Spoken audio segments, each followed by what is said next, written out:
Fascist এবং মানবতা বিরোধী অপরাধের জন্য যে বাংলাদেশে থাকতে পারে নাই এবং এই ফ্যাসিস্ট হাসিনা সহ তার যে দোসররা বাংলাদেশ থেকে সেই ইন্ডিয়া আজকে অবস্থান করতেছে।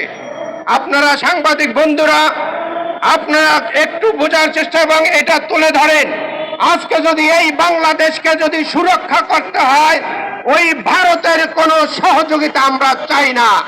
আমি চাই কসাই মোদি, বাংলাদেশের যত আওয়ামী লীগের নেতৃবৃন্দ আছেন, বাকি যারা যায় নাই তাদেরকে নিয়েও আপনারা জায়গা দেন।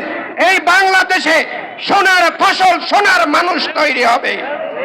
এই বাংলাদেশে শহীদ প্রেসিডেন্ট জিয়াউর রহমানের তার দূরদর্শিতার জন্য একজন উচ্চমানের মেধাবী রাষ্ট্রনায়ক ছিল।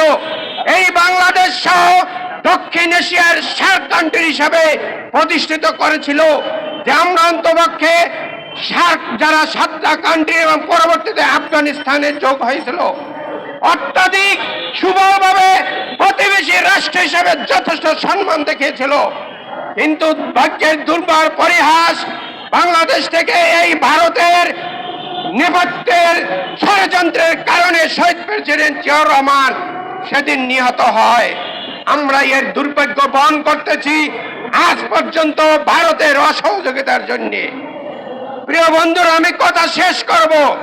সর্বশেষ কথা হচ্ছে, ওই ফ্যাসিস্ট শেখ হাসিনা কিন্তু এই বাংলাদেশ পরিচালনা করেছে ওই দিল্লির নোট নিয়ে, ওই দিল্লির প্রেসক্রিপশন নিয়ে। এই বাংলাদেশের দীর্ঘ 17টা বছর নিরহ জনগণ, ছাত্র জনতার উপরে রাষ্ট্রের অস্ত্র ব্যবহার করে মানবতাবিরোধী অপরাধ করেছে। তার নেপথ্যে সাহস ছিল ওই ভারতের আধিপত্য এবং আগ্রাসী মোদাই কশির। এই কসাই মোদি এখনো যদি বাংলাদেশের বিরুদ্ধে আপনি ষড়যন্ত্র বন্ধ না করেন, এদেশের মানুষ কিন্তু স্বাধীনতা এবং দেশপ্রেমিক নাগরিক।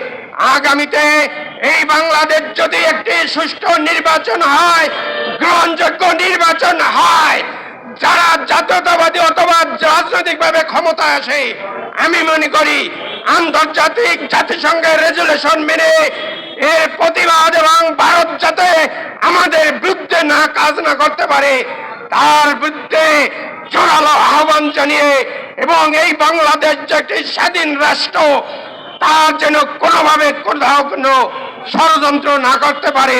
আরেকটি কথা বলি, এই 9 নম্বর সেক্টর মেজর জলিল, তার কিন্তু যে বাংলাদেশ যুদ্ধের সময় তার খেতাব কিনে নিয়েছিল এই শেখ মুজিব, কিন্তু ওই ভারতের ইন্ধনে তার একমাত্র দোষ ছিল কি, বাংলাদেশ থেকে যখন সমস্ত এই যে টয়লেটের কমোড পর্যন্ত পাচার করতেছিল তখন তাকে বাধা দিয়েছিল। সেই বাধার কারণে মেজর জলিল তার যথাযথ যোগ্যতা পায় না।